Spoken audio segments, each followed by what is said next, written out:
dalam perkara salah satu bank perkreditan rakyat di mana putusannya sudah ingkrah di tingkat peninjauan kembali Mahkamah Agung. Dan pihak bank diperintahkan untuk mengembalikan sertifikat. Namun hingga sekarang belum dikembalikan oleh dari pihak bank itu sendiri. Jadi bagaimana langkah hukum jika masyarakat dihadapkan dengan persoalan-persoalan seperti itu?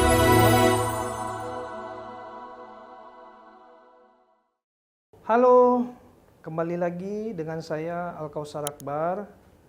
Di video kali ini saya akan membahas terkait peristiwa-peristiwa hukum yang pada umumnya terjadi di masyarakat, yang mana dalam perkara salah satu bank perkreditan rakyat di mana putusannya sudah ingkrah di tingkat peninjauan kembali Mahkamah Agung. Dalam putusannya berbunyi bahwasanya akta pemberian hak tanggungan itu cacat hukum dan pihak bank diperintahkan untuk mengembalikan sertifikat. Namun hingga sekarang belum dikembalikan oleh dari pihak bank itu sendiri. Sedangkan objek sudah dieksekusi oleh pengadilan.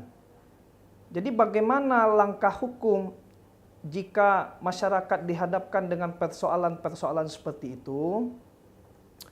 Perlu dipahami juga, suatu putusan dinyatakan ingkrah atau berkekuatan hukum tetap dalam perkara perdata ketika putusan tidak diajukan banding atau kasasi setelah 14 hari sejak putusan diucapkan atau diberitahukan kepada pemohon, maka putusan dinyatakan berkekuatan hukum tetap. Selain itu, putusan pengadilan dinyatakan berkekuatan hukum tetap yaitu pada saat setelah dibacakannya putusan kasasi atas perkara itu. Itu kalau kita berbicara putusan ingkrah ya. Adapun kalau kita melihat secara gramatikal berdasarkan pasal 28 ayat 1 huruf C, pasal 66 ayat 2 dan juga pasal 67 Undang-Undang Mahkamah Agung, di situ dikatakan bahwasanya permohonan peninjauan kembali itu merupakan suatu upaya hukum luar biasa yang diajukan atas suatu putusan yang telah ingkrah atau berkekuatan hukum tetap.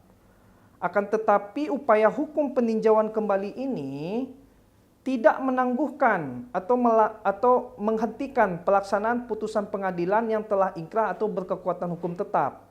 Misalkan kalau di dalam putusan Pengadilan Negeri banding sampai kasasi itu menyatakan bahwasanya pengikatan hak tanggungan itu sah dan debitur dinyatakan uang prestasi, sehingga hak tanggungan atas objek jaminan yang dilakukan melalui lelang dan pembeliannya itu dinyatakan sah sampai putusan kasasi itu dinyatakan sah.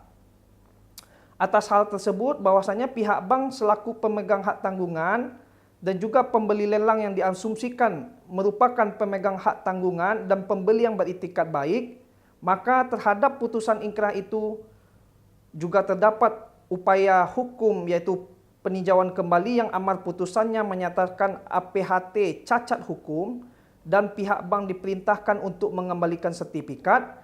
Berdasarkan hal tersebut perlu diingat bahwasanya ada aturan yang diatur oleh Surat Edaran Mahkamah Agung nomor 7 tahun 2012 yang mana bank yang merupakan pemegang hak tanggungan dalam pemberian kredit dan pengikatan hak tanggungan itu dapat diasumsikan sebagai pemegang hak tanggungan yang beritikat baik, sekalipun harus dilindungi, sekalipun kemudian diketahui bahwa pemberi hak tanggungan adalah orang yang tidak berhak. Adapun terhadap pembeli objek jaminan melalui lelang juga harus dianggap sebagai pembeli yang beritikat baik, sekalipun kemudian diketahui bahwa penjual adalah orang yang tidak berhak, sehingga pembeli itu haruslah dilindungi. Dengan demikian, kalau kita melihat dari penjelasan-penjelasan yang sudah saya jelaskan tadi, putusan peninjauan kembali menjadi putusan non-executable atau putusan yang tidak bisa dieksekusi. Mengapa demikian? Karena pada saat putusan pengadilan negeri banding sampai kasasi itu sudah dieksekusi oleh pihak pengadilan berdasarkan putusan itu. Karena barang yang dieksekusi itu tidak berada lagi di pihak bank. Karena pihak bank sudah menjual barang lelang itu kepada pihak lain. Sehingga kalau misalkan dinyatakan di dalam putusan peninjauan kembali itu tidak bisa, walaupun sudah ada amar menyatakan mengembalikan sertifikatnya kepada pemilik asalnya. Tapi bagaimana caranya? Kan sudah dieksekusi oleh pihak bank. Maka dari itu, langkah yang bisa dilakukan oleh masyarakat jika dihadapkan dengan persoalan seperti itu adalah mengajukan gugatan ganti rugi atau maksudnya gugatan baru kepada pihak bank untuk supaya mengganti rugi karena sesuai dengan nilai objek yang sudah dia jual atau sudah dia lelang. Intinya kepada siapa objek itu sudah dijual, maka masyarakat bisa mengajukan gugatan baru yaitu gugatan ganti rugi kepada pihak penjual atau pihak bank. Demikian.